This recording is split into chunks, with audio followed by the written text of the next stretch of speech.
Hello again, everyone.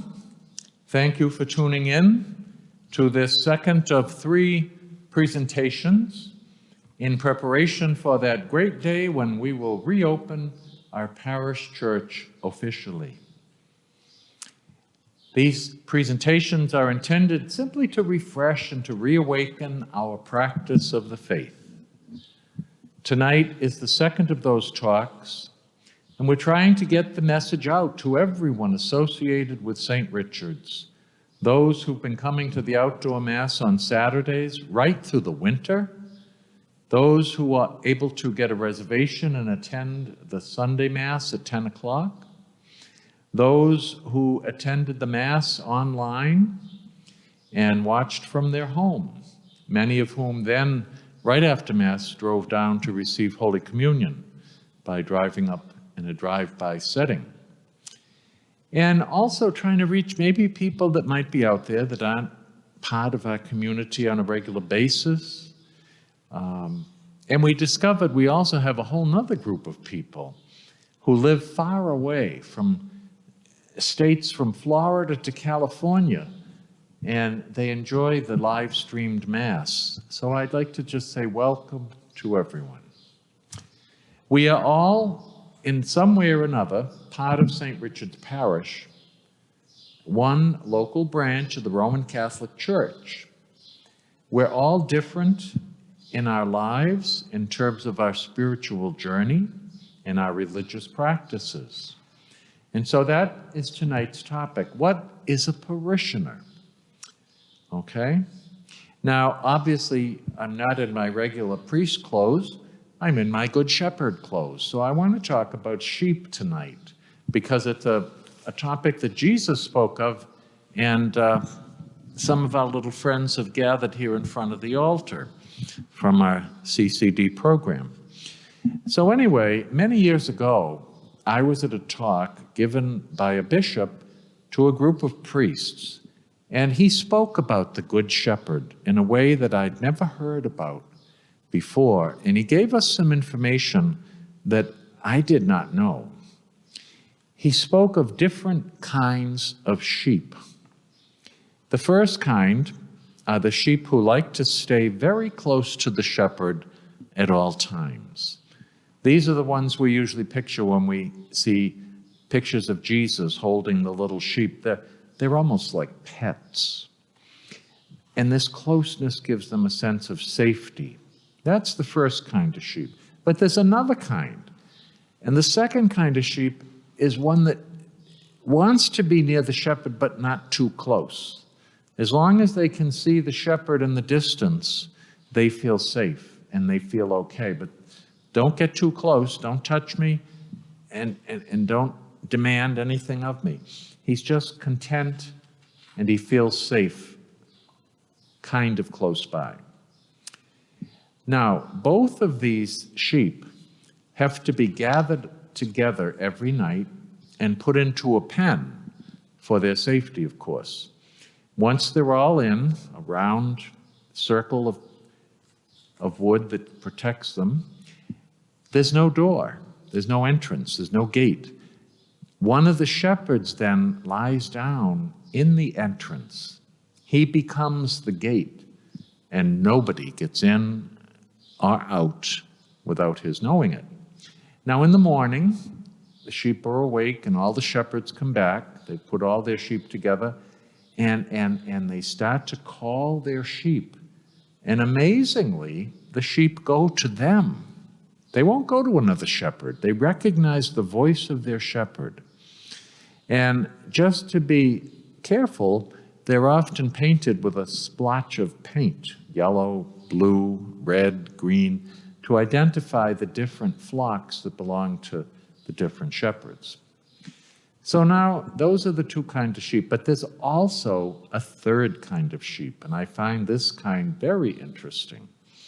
These are the sheep that are sent out into the mountains, and they stay there for weeks at a time, even months at a time.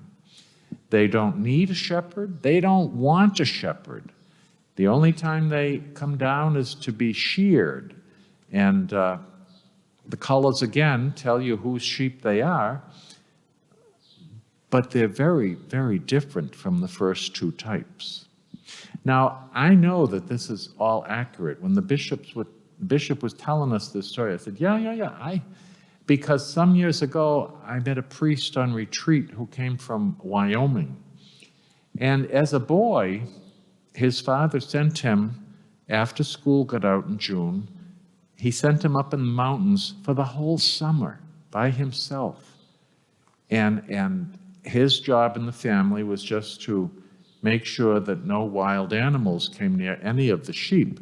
So he was their shepherd, but they felt they were independent of him. Now, he did it for years. I don't think I would want to do that, live alone in the mountains, out in the with no shelter, living with these wild sheep. Anyway, I remember seeing a lot of those kind of sheep when I went to Ireland, traveling. You would see these beautiful green mountains and these little dots of white all over the place, the beautiful sheep. And it was such a pastoral scene. It was relaxing and beautiful. Well, sometimes when you were driving, a large group of them happened to be crossing a road, and they had the right of way. There was no question. You had to stop there. Sometime for quite a time, they were in no hurry. Well, one day, as it happened, I was in the town of Ennis, and into the town came a very large truck filled with sheep. The shepherds began coaxing them out of the truck, and it was very noisy, and it was very difficult work. But these men really knew their job. They knew just how to corral and coax these sheep to do what they wanted. And I guess they were bringing them into town for shearing and to the market, to sell them. But the other thing, and the one big thing that really hit me, was the stench. This horrible, horrible smell. All these sheep had been walking around and lying down in their own excrement, living outdoors for months at a time. Well, it broke all of my lovely pastoral feelings about the cuteness of the little sheep, white and fluffy. And I probably shouldn't say this, but I will. The shepherds themselves were even worse. Oh my God, they filthy, unshaven men, missing a lot of teeth, vulgar. It was something else. The point is this: they were all sheep, and they were good shepherds. They had different needs, they had different care, but they were all sheep. And when I came to understand that, my original question came back to me: what is a parishioner? If you ask that question in this context, you might have a very different answer than what you might have thought at the beginning. Think about it. All of us associated with St. Richard's are all different. Some people in the parish are madly in love with Jesus. Other people kind of look at him with a bit of skepticism. Here's the thing. God created us with a great diversity. We're all different, but we're all human beings. And so naturally, there are different kinds of Catholics who practice their faith in different ways. It's a beautiful thing.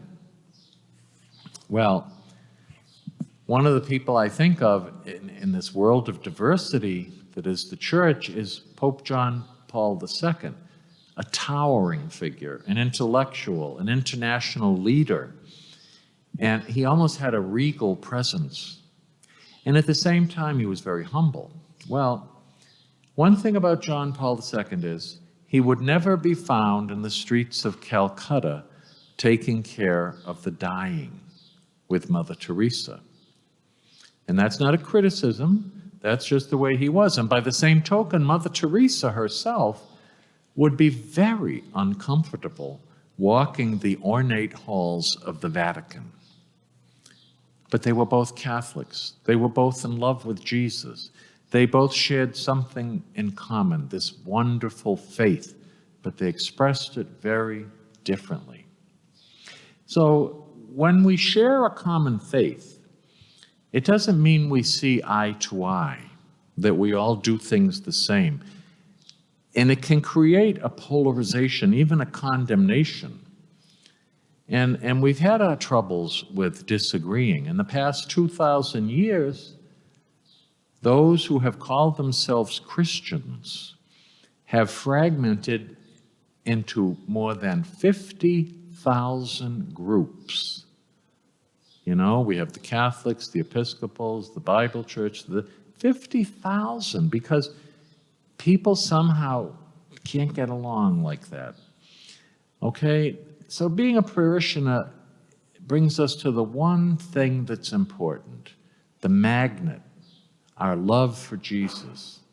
We're called to conform to Christ and to do it in our wonderful diversity, to accept each other where we are all at on our journey. And the image that I really like thinking about this is, we're like a vast meadow or flower garden composed of myriads and myriads of plants and flowers. Let me say it this way. To be a parishioner is to be one whose deepest self-awareness is that of being loved by Jesus, and also knowing that it is not deserved or earned. That's who we are. We're loved by Jesus out of the goodness of his loving heart. We don't deserve it.